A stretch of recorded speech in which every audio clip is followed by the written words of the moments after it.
कितले सुमार जाल्ले ते कित्याक शिनाड्यो जाल्ल्यो हे बींग हेंच्यांनी घातलेले ओशनोग्राफीन उगडास आसलेला हे बींग घातले काय ना कोणाक ना कोणाक फायदो जातलो जाता खापीर हे आमचे गोबे बिबे आमी इकिना त्याचो फायदो ना आमकां खिचर जाय हाडपा देखीक खिचर आमचे चोपा मरे 24 फूट जाले 24 फुटांक तुमी हे केल्यार कितें उलयता मातशें पळयात हे वाडटा नुस्तें आनी वाडयतात ते आमचे पयसो काय वता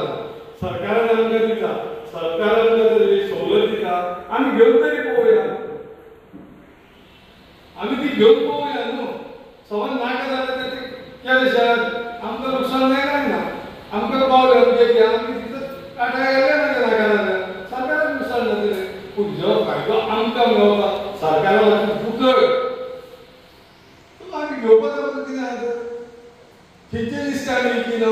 बाजारांत बुडयो घालपाक व्हडले व्हडले हाडटा ते खावना आमचे आतां बांगड्याचे बी जाय वो सुंगटाचे जाय वो इसवणाचे जाय बी ते आमचे डिमांड करूं येता बाबा हे नुस्तें आमकां मेळना हे बाजाराक कळून वयता सगळे नुस्तें भासाचे गव्हर्मेंटा जागी आहा खाली आमची तयारी आसा मेळटा ते करपाक आनी इकडे घाल तिकडे घाल न्हू आमकां नाका दिसर घालिना जे खावपा देखीक आमी मळणी देखीक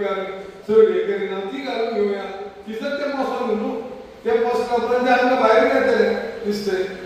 बऱ्या जाग्यार तुका मांडा करून घाल राबण लाता तिसर आनी ती येवजण घेतली लाखाची येवजण म्हणटा ती फुकट दिता पळय गव्हर्मेंट घालून दिले नाम म्हणून पडले हय पूण ते जी घालून जाय सिसर मळ्यो बिळ्यो कितें जागे क्योंकि हमारा क्या है हमारा मेन है प्रॉन्स फिशिंग दूसरा है मैकरल फिशिंग आणि ये और छोटा छोटा देता है तो ये उधर जैसे कि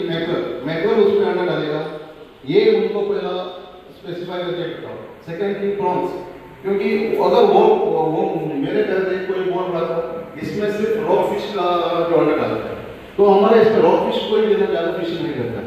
तो एक बार उनको स्पष्ट बताओ कि कौन सा फिश उसमें अंडा डालेगा तो ही उनको मालूम पड़ेगा तुमचे पुलिस आसतले वांगडा त्यांच्या घालपाक पयलीं अंडरस्टँड करून फस्ट कन्फ्युजन करूं नाका काटाळे दिसतले हे दिसतले पयलीं समजून घ्या तुम्ही खंय काटाळे घालतात तेका आसना त्याच्या फुडें घाल म्हणून आमी थंय हांगासर ना म्हणून तुम्ही सांगता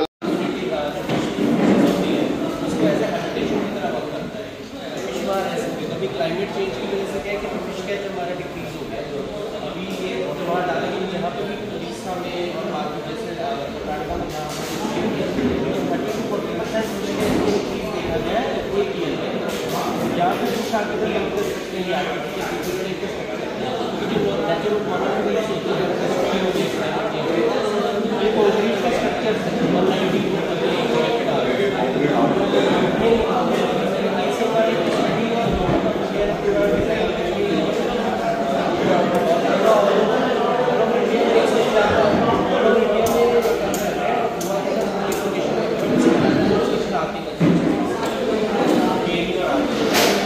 जो ऑलरेडी डिप्लॉय हुए हैं वो वीडियो से स्टार्ट करते हैं। I will be showing the video to you, है ना।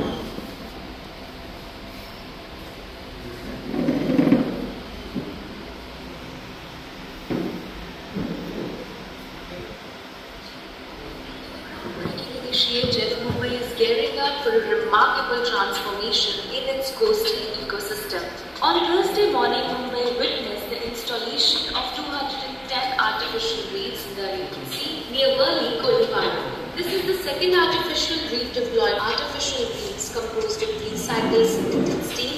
will not only provide habitat for marine life but also act as carbon sinks. After one आणि आता आमचे कितें पांच वाजता तरी ते आमकां कितें तरी सांगतले तेजेर आमी रेस्क्यू ऑफिसरीज यांचो कार्यक्रम म्हणजे बेपकोज म्हणून एजन्सी तेंच्यांनी ऑन बोर्ड घेतली ऑल ओव्हर इंडिया हे फिशरीजाची टोटल गोंयांत 14 लोकेशनां आयडेंटिफाय केल्या आणि तेतूंतल्यान आमच्या मतदारसंघात 2 कितें म्हणून पूण हे सेंट्रल गव्हर्मेंट ऑफ फिशरीज हेंच्यांनी एंटायर इंडिया भर जे कोस्टल बेल्ट आहा थंयसर तेंचे फिश प्रोडक्शन वाडपा खातीर ह्यो तेंच्यांनी प्लॅन एक्झिक्यूट केला आनी वेगळ्या भागांनी स्टेटी तेंच्यांनी कोस्टल बेल्टांत ऑलरेडी स्टार्टूय केले. एक वर्स जालें आनी एका वर्सान तेंचें जे नुस्त्याचें प्रोडक्शनूय वाडलां. सो आतां तुमकां खबर आसा तुमी फिशरमॅन्सांनी तुमकां नुस्तें म्हणजे कशें धरतात तुमी आनी कशें ब्रिडींग जाता हें तुमकां खबर आसतलें. पूण आतां क्लायमेटीक कंडिशन जे पयशे जाल्यार दर्यान जे कोरल्स आसतात करपां असतात नुस्तेका करपांनी तांतयां घालतात आनी तेंचे पासून ती नुस्तेका जातात. सो आतां ते करपां आहात ती चडशी डिस्ट्रॉय जायत येयल्ली आसात. ताका लागून तेंच्यांनी आर्टिफिशियल कोरल्स म्हणजे आर्टिफिशियल ब्लॉक्स केले. जे ब्लॉक्स ते दर्यान भितर हे करतले घालतले आनी त्या ब्लॉक्सांनी नुस्तेका वचून आपले म्हणजे तांतयां घालतले आनी प्रोडक्शन तेंचें वाडटलें. सो ह्या प्रमाणे तांकां थंयसर खाणूय अवेलेबल जातलें. तुमकां वेबसाचो तेंचो मनीस येयलो आहा. सो तो तुमकां इन डिटेल कितें कशें कितें आसतलें कशें करतले तें आनी कितें फायदो कितें बेनिफीट आमच्या फिशरमॅन्सांक मेळटले तें सगळें तें दाखयतलें. तें तुमी समजून घेयात आनी बाकीच्या फिशरमॅन्सांक तुमी एक्सप्लेन करात बाबा हे अशे गोश्टी तांकां जाय आसतले ते इमिजिएटली एक तुमच्या भितरलें एक डॉक्टर जाय जे तेंचे जागे आयडेंटिफाय केले ते कशें कितें तें. सो दर्यान भितर वचून तुमचे टॉपीक जाण तेंच्या एजन्सी वांगडा आसतले आनी थंयसर ते जागो आयडेंटिफाय करून बेगिनान बेगीन ते सेटअप हे सेंट्रल गव्हर्मेंटाचे इन्स्ट्रक्शन्स आहात त्या प्रमाणे ते करतात. फक्त आमचे इतलेंच कन्सर्न आसलें आमचे कोस्टल जे आमचे फिशरमॅन्स आहात तांकां सगळे कॉन्फिडन्सान घेवन हे सगळे गोश्टी करपाक जाय. म्हणून आयज तुमची एक short hey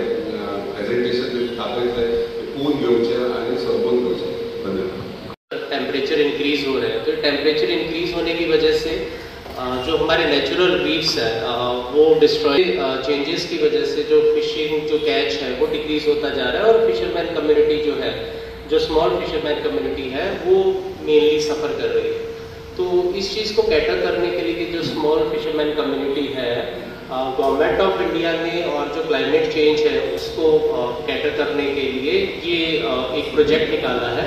this project is governed by the PMMSY प्रधानमंत्री मत्स्य संपदा योजना. इसका फंडिंग जो है सेंट्रल मिनिस्ट्री PMMSY की तरफ से हो रहा है और इसके अंदर ये है कि ऑल ओवर इंडिया के अंदर बहुत सारी लोकेशंस आइडेंटिफाई किए गए हैं जहाँ पे ये रीफ्स को डिप्लॉय किया जाएगा. जैसा आपने देखा है कॉन्क्रीट ब्लॉक्स है और इसके ऊपर प्लास्टरिंग की जाती है. ये कॉन्क्रीट ब्लॉक्स ऐसी लोकेशन पे डिप्लॉय किए जाते हैं जहाँ पे ऑलरेडी अगर नेचुरल रीफ्स थे या ऐसी लोकेशंस जहाँ पे करंट का पैटर्न जो वेलोसिटी है समुद्र के अंदर जो वेव है इस हिसाब से उन्होंने ऑलरेडी लोकेशंस आइडेंटिफाई किए हैं. तो 14 लोकेशंस ऑल ओवर गोवा के अंदर आइडेंटिफाइड थे कि ये 14 लोकेशंस के ऊपर किया जाना चाहिए गोवा में. ये 14 लोकेशंस हम आपको दिखाएंगे जो है और उसके अंदर 2 लोकेशन जो है जो आपके एरिया के अंदर है, एक आरंबोल के अंदर है और एक केरी के अंदर है. ये लोकेशंस जो हमने इनिशियली आइडेंटिफाई किए हैं ये जो वहाँ का वेव पैटर्न है जो करंट पैटर्न है और जो high tide line low tide line है सी के अंदर से क्योंकि ये स्मॉल फिशरमैन कम्युनिटी के लिए है तो इसको 5 नॉटिकल माइल के अंदर ही इंस्टॉल करना है और वो सारी लोकेशंस हमने आइडेंटिफाई किए हैं. मीनवाइल जब मैं आपको वो लोकेशंस दिखाऊंगा लेकिन ये लोकेशंस जो है ये टेंटेटिव लोकेशंस है. फाइनल लोकेशंस जो है मिनिस्ट्री की भी ऐसी गाइडलाइन है कि आपको जो लोकल फिशरमैन है because you know the sea better than us क्योंकि जो इंसान ने कंप्यूटर पे बैठ के और वेव पैटर्न को उससे डिसाइड किया है कि यहाँ पे डालना चाहिए उससे ज़्यादा जो नॉलेज है सी का जो आप लोग जो सी के अंदर फिशिंग करते हैं जो आपकी कम्युनिटी है. तो हमारी टीम जो है रोहन जी हैं ही इज़ लोकल हेयर जो इम्प्लीमेंटिंग एजेंसी के भी पार्ट है वो आपकी हेल्प के साथ वो एग्जैक्ट लोकेशन कोऑर्डिनेट्स भी फाइनल करेंगे जहाँ पे इसको डिप्लॉय किया जाना चाहिए और आप लोगों का कंसेंट रहेगा इसके अंदर है ना. और मैं तब तक आपको लोकेशन भी बताता हूँ और इसके अंदर कैसा डिज़ाइन जो गोवा के लिए फाइनल हुआ है 3 टाइप